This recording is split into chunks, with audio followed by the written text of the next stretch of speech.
Buka aja, buka ya. Hingga saat ini, budidaya ternyata masih terbukti ampuh berkontribusi besar memenuhi kebutuhan konsumsi manusia. Salah satunya sumber daya hewan perairan. Tingginya tingkat kesadaran publik pentingnya gizi ikan dalam proses perkembangan kecerdasan otak anak memberi andil 43% permintaan ikan di masyarakat.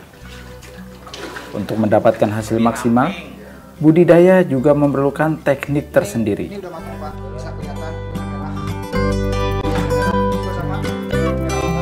Fakta inilah yang mendorong sekitar 20-an warga Kelurahan Sempur Bogor antusias mengikuti pelatihan sederhana tentang budidaya ikan yang digagas Komunitas Peduli Ciliwung Bogor bekerja sama dengan Lembaga Alam Tropika Indonesia atau Latin, Indonesia Center for Sustainable Development atau ICSD dengan dukungan BNI Go Green.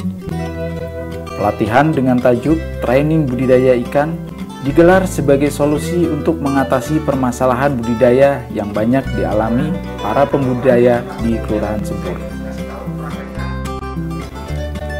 Beberapa teknik budidaya seperti penyuntikan ikan dalam proses pemijahan memerlukan penguasaan keterampilan yang cukup untuk memperoleh hasil yang baik.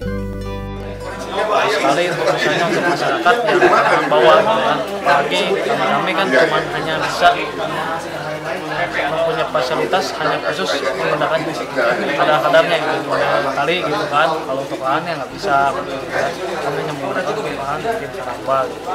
Untuk ekspansi untuk ini alhamdulillah itu lebih bagus gitu karena kami lebih tahu ilmunya gitu.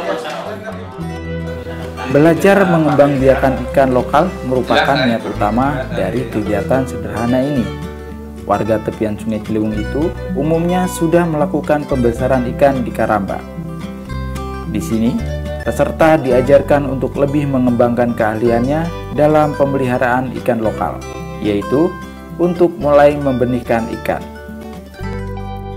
Materi yang dipandu anggota KPC yang juga peneliti di Kementerian Kelautan dan Perikanan, yaitu Ruby Vidyakusumah dan Ahmad Rinal, mengulas teori secara sederhana di kelas, kemudian sisanya peserta diajak diskusi dan mempraktekkan teorinya secara langsung pada ikan hidup.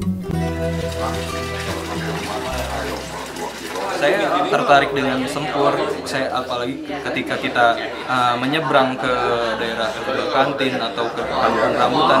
Di daerah situ perkampungan lahan sempit.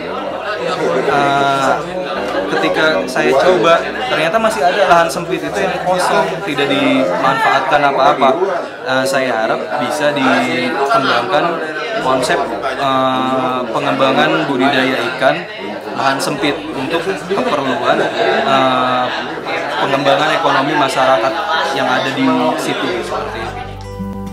Peserta merasakan sendiri bagaimana menghitung takaran hormon perangsang, menyuntikkan hormon ke tubuh ikan, dan kemudian melepaskannya ke kolam pembiakan.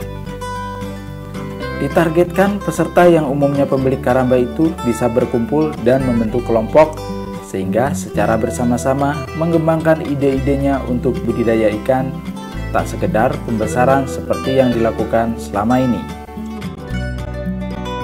Rupanya ada beberapa mereka terhalang dengan kendala dana, satu, kedua juga masalah-masalah yang mereka hadapi setelah berbudidaya, itu mereka sampaikan. Dari segala semua yang materi kita kasih, mudah-mudahan sih bisa membangun mereka untuk berani lagi untuk berbudidaya. Diharapkan pelatihan ini tidak hilang begitu saja. Ilmu dan pengalaman yang diperoleh dari pelatihan ini bisa ditularkan meluas ke warga yang lain. Di akhir acara pelatihan, masing-masing peserta yang hadir selanjutnya mendapat bantuan 15 ekor ikan nila merah. Kotaujan.com untuk Media Kerakyatan.